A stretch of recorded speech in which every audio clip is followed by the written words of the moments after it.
তোমরা জানলে অবাক হবে যে গত 3.5 বছরের মধ্যে আমি কখনোই রান্না করিনি। রান্না করেছি টুকিটাকি, কিন্তু বাড়ির সবার জন্য কখনো রান্না করা হয়নি। তো আজকে আমি বাড়ির সকলের জন্য রান্না করতে যাচ্ছি। আর আই অ্যাম বি অনেস্ট, সত্যি কথা বলতে আমি শুধু ডিমের তরকারি ছাড়া তেমন কিছুই ভালো করে রাঁধতে পারি না যেটা সবাই খাবে। তো চলো আমি কেমনভাবে ডিমের তরকারি রান্না করি সেটা তোমাদের সঙ্গে শেয়ার করব। রান্নাঘরে এসে আগেই ডিম সিদ্ধ বসিয়ে দিয়েছি আর হাঁড়ি বসিয়ে দিয়েছি গরম জলের জন্য, ভাত রান্নার জন্য। তো এখানে আমি আলু কেটে নিলাম, তারপরে সব গুছিয়ে নিলাম মশলাপাতি। তেমনভাবে কিন্তু সত্যি কথা বলতে আমি কিচ্ছুই পারি না। ইউটিউব থেকে কিছু দেখেছি আর সেটা দেখেই এখন আমি ইউটিউব রান্না করব। আমি নিজের থেকেই কিন্তু এখানে বলছি যে হ্যাঁ, আমি সত্যি তেমনভাবে কিছুই রান্না করতে পারি না। এখানে এসে কেউ শুধু শুধু আমাকে উল্টোপাল্টা কিছু বলো না। আসলে কখনো সুযোগ বা দরকারও পড়েনি যে আমি রান্না করি, তাই আমি তেমনভাবে শিখতেও পারি রান্নাটা। আর আমাকে এই শ্বশুরবাড়ি থেকে কেউ শিখতেও দেয়নি। বললাম যে আমাকে রান্না শিখতে দেয়নি। আসলে আমার শ্বশুরবাড়িতে আমরা 16 জন মেম্বার, মানে 16 জনের রান্না, বুঝতেই পারছো কত রান্না করতে হবে। আর আমাদের না গ্যাসে সবসময় রান্না করা হয় না, বড় উনুন আছে আমাদের বাড়িতে, সেখানেই রান্না হয়, কারণ এত লোকের রান্না বুঝতেই পারছো।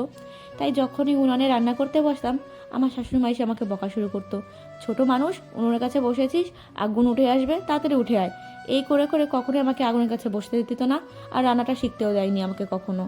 হ্যাঁ, 2-1 দিন করেছি, ওই পাশে বসে বসে আমার শাশুড়ি মা যেরকমভাবে বলে দিয়েছে সেরকমভাবেই রান্না করেছিলাম, কিন্তু তেমনভাবে নিজের থেকে কোনো দিনও রান্না করতে পারিনি। রান্নাটা যে আমি একেবারেই পারি না সেটা বলাও ভুল। আমি কিন্তু ফাস্ট ফুড, যা বলো ধানাই পানাই উল্টোপাল্টা খাবার ভীষণ ভালো রান্না করতে পারি। সেটা হোক চাউমিন কিংবা কোনো ডিলিশিয়াস খাবার, সব কিছু আমি তেমন রান্না করতে পারি।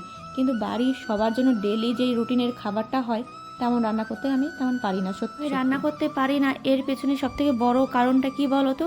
আমি হচ্ছে বাড়ির ছোট বউ। তো আমার আরও 2টো দিদি আছে, তাদের রান্নার হাত এতই ভালো, তারাই সবসময় রান্নাবান্না করতো। আর তারা যেহেতু আমার সিনিয়র, আমাকে ভীষণ ভালোবাসতো, কখনোই রান্নার কাছে যেতে দেয়নি। কিন্তু হ্যাঁ, তারা রান্না করতো, আমি সব কিছু গুছিয়ে দিতাম, কাটাকাটি করে দিতাম, ধুয়ে দিতাম, এইসব কাজ করতাম তাদের পাশে বসে বসে। কিন্তু রান্নাটা কখনোই আমার সত্যি সত্যি করতেই হয়নি। কিন্তু মেয়ে মানুষ, রান্না তো শিখতেই হবে। আমি এটাই ভাবি যে কবে আমি রান্নাটা শিখবো। ঠাকুরের কাছে প্রার্থনা প্রায়ই করি যে আমাকে একটু রান্নাটা শিখিয়ে দাও। তো এখানে যদি কেউ থাকো, খুব ভালো রান্না করতে পারো, আমাকে কিন্তু টিপস দিতে পারো যে রান্নাটা কি করে শিখবো। আজকে কিন্তু তোমাদের সঙ্গে আমার অনেক কথাই শেয়ার করলাম যে কেন আমি রান্নাটা শিখতে পারলাম না, ইতিহাসটা পুরোটাই তোমাদের জানালাম। এদিকে কিন্তু আমার রান্নাটা অলমোস্ট কমপ্লিট, মশলাটা কষানো হয়ে গেছে, ভীষণই সুন্দর গন্ধ বেরিয়েছিল। আমার তো তখনই ভালো লাগছিল যে না, আজকে আমি রান্না করতে পেরেছি। আর তারপরে কিছু ধনেপাতা কেটে ছড়িয়ে দিয়েছিলাম, বেশি কিছু ক্লিপ নিতে পারিনি যেহেতু একা হাতে রান্না করছিলাম, কেউ ছিল না, তাই অল্প অল্প তোমাদের কিছু শেয়ার করলাম। এতদিন পরে রান্না করলাম, ভেবেছিলাম সবাই খাওয়ার পরে সবার রিয়াকশানটা ক্যাপচার করবো যে কেমন লাগলো সবার, তাহলে তোমাদের সঙ্গেও শেয়ার করতে পারলাম।